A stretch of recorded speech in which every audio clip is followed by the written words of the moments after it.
Dober večer, lepo pozdravljam vsem skupaj. Mogoče me marsikdo že pozna, skoraj domačin sem, doma v bistvu iz Svetega Jerneja in nocoj vam bom predstavil svoje potovanje po Butanu. Verjamem, ko slišite besedo Butan, najprej pomislite na plin Butan, ampak to nima čisto nič veze. To je v bistvu ena mala himalajska kraljevina, v bistvu tudi naslov predavanja v kraljestvu grmečega zmaja, drug Jul, kakor ga tudi v lokalnem jeziku imenujejo. Zakaj pa ta Butan tako malo znan? Namreč ena od redkih držav na svetu, katero ne moreš obiskati sam v lastni režiji, vse moraš zadevo prepustiti lokalni agencije in to pač imajo določeno ceno, ni nobena skrivnost, $200 na dan, ampak ko boste videli čez celotno predavanje, kaj dobiš vse za teh $200 na dan, potem niti ugotoviš, da v bistvu ni več tako veliko denarja. Celotno moje potovanje, lahko vidite, je trajalo od 1. do 21. oktobra 2001, to je bilo v bistvu, oziroma 2011, samo del več kot 2,5 meseca dolgega potovanja po Indiji, Butanu, potem še pa skrajni severovzhodni del Indije.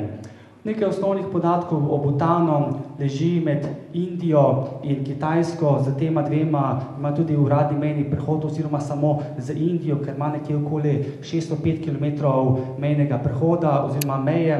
Tu sta potem tudi 2 uradna mejna prehoda, medtem ko z Kitajsko na severu ima približno 460 km meje, nima pa nobenega uradnega mejnega prehoda, kajti tu na severu, to so Himalaje, na Himalaje sami 6-7 tisoč metrov visoki vrhovi.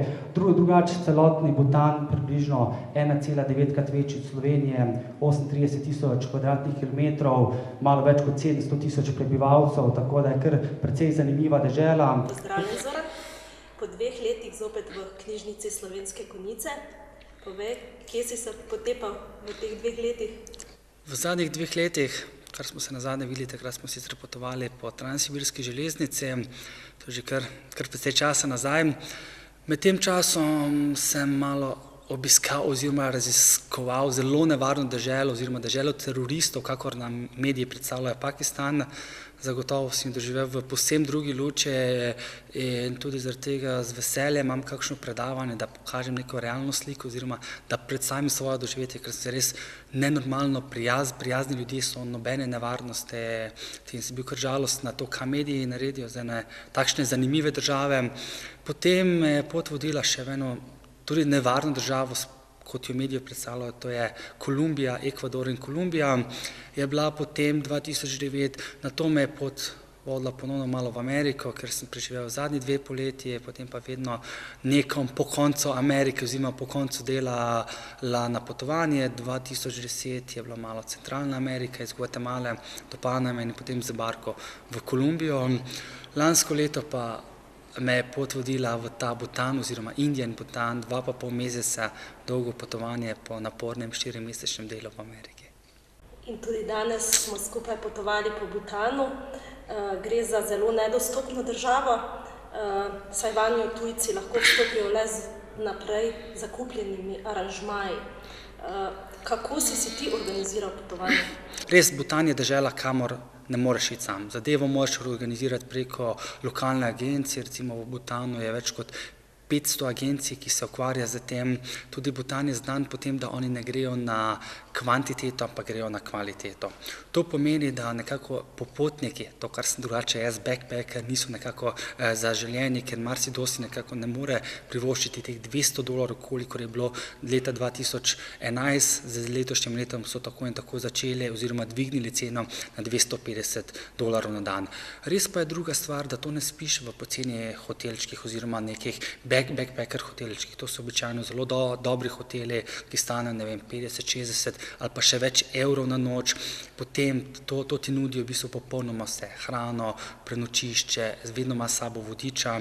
Jaz kljub temu, da sem bil sam, na celotni turi imel s sabo vodiča, potem voznika prve 4 dni, nato na samem trekingu, namreč šel na 14-dnevni treking, tam je bil z mano poleg vodiča še kuhar, pomočnik kuharja, pa oseba, ki je bila zadolžena za mule, namreč imeli smo tudi kar 8 mul, kajti na trekingu, na poti ni mogoče ničesar sproti kupovati, tako da je bilo treba od šotorov, hrane, plina, na popolno vse nositi zraven. In če potem mogoče malo sešteješ vse skupaj, če bi šel mogoče v Nepal, ki je dokaj podoben oziroma je neki raj za trekerja, in če bi tudi v Nepalu vse to želel najeti, se bi prišel velikokrat na neko isto ceno, kot si pač potem v Butanu da, ampak mislim, da ta mogoče malo psihična meja za marsikoga, ko že na začetku veš, takšna cena je, da te potem mogoče celo odvede od tega, da si bi odpravil tja. Ampak dokler bo Butan takšen, ko boš mogel plačati oziroma zakupiti aranžma preko agencije, mislim, da še bo Butan res Butan. Ko se bo enkrat odprl kot kakšni Nepal, mislim, da več ne bo tako zanimiv, tako pristen, tako poseben, kot je recimo danes na tem svetovnem zemljevidu ta mala himalajska dežela, ujeta med Tibetom in Kitajsko, v katero pač ne moreš kar tako iti, kot bi mogoče marsikdo si mislil, da lahko greš. Kam te pot odnese letošnje leto? Na zadnji poti po Indiji in Butanu, ko sem se po Butanu še odpravil na skrajni severovzhodni del Indije, me kar precej fizično in tudi psihično utrudil, namreč v mesecu dni sem srečal 6 tujcev, polovico časa presedel v džipu in vem, da v teh dneh, ko imaš ogromno časa za razmišljanje, se že nekako sanjal o novi poti, o novi destinaciji. Ampak ko sem prišel domov, sem bil tako res utrujen, tako psihično, da sem si dal že kar nekaj mesečno pauzo, koliko ne malo doma biti, ker ko že preživiš mogoče pol leta v tujini, verjemite, da potem že prav uživaš, da si tudi nekaj časa preživiš doma. Kam konkretno, najverjetneje spet v moj drugi dom oziroma moj poletni dom v Ameriko, spet najverjetneje na eno delovno poletje, potem še pa, iskreno povedano, še nič konkretnega, ali če ne bom šel mogoče še kam drugam delati, na kakšen drugi konec sveta, pa mogoče kakšna Afrika, Azija, ampak vse je še trenutno zelo odprto. Avstralija? Tudi, se pravim, ampak Avstralija je finančno kar precejšnji zalogaj in je tudi mogoče kar razvita. Jaz vedno na teh poteh gledam v smislu, da greš v dežele, ki se kar hitro razvijajo, da so še nekako ostanejo, dokler so še neke pristne. Primer ene Avstralije je to, da danes ali pa čez 10 let bo dokaj podobna, ker je le že moderna dežela, medtem ko kakšna Afrika, to, kar me ponovno vleče, kajti zdaj že nekaj let sem bolj kot ne razpet med Južno Ameriko, Srednjo Ameriko in Azijo, tako da me Afrika spet malo vleče, ampak bomo videli le, kam me bo potem pot odnesla. Ja, hvala Zoran, pa ko se vrneš, se zopet srečamo, ne? Hvala tudi vam.